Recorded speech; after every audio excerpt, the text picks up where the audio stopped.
You know there are answers to your health questions because you're searching on Google and you're talking to doctors and you're even seeing natural health professionals. You're getting body work, you're doing your own research on herbs and supplements. And then whenever you hit a wall, you're finding out that you aren't getting the whole picture. Things aren't changing as fast as you thought they would, or the whole problem isn't clearing up. And a lot of times this is because you're really just dealing with symptoms and diagnoses. You're just addressing still the outside picture.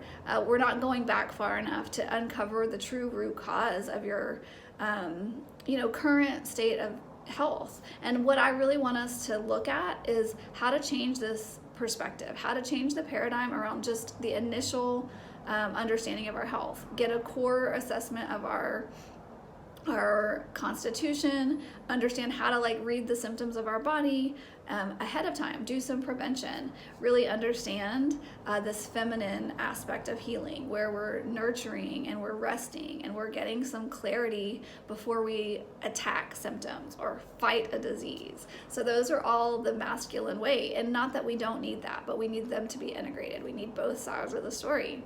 So what I see in my women's health practice is that there are three really pretty distinct root causes that if you look at them from the beginning and start addressing and making a plan from those places, that you really see change quickly. One of the first and foremost, which you've also probably heard a lot about, is the gut health connection to your mind-body symptoms. And so we look at gut health and allergies, so where you might be experiencing a diagnosis like seasonal allergies, food allergies, celiac. A lot of that comes from our gut health. So I talk through most of my clients through this process from the beginning. But there are other root causes that really take precedence. Things like an immune toxicity root cause. So where you might have had an exposure to an illness that broke your system down enough that you were allowing toxins to settle in your body. You also can have things like allergies, but it's a different kind, more like sensitivities, rashes, hives, eczema. And then you have this final one that's also usually overlaying a lot of these, but it can really come up if you've had stress, adrenal fatigue, and then a hormonal imbalance that's obvious, where you have big mood swings.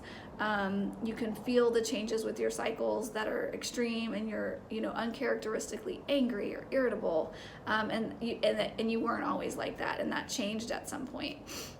And this can happen over decades. It can happen at the markers of our life, puberty, pregnancy, perimenopause, and menopause.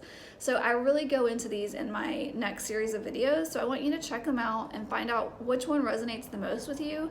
And if you're not really clear, hop on a call with me and we can narrow it down for you.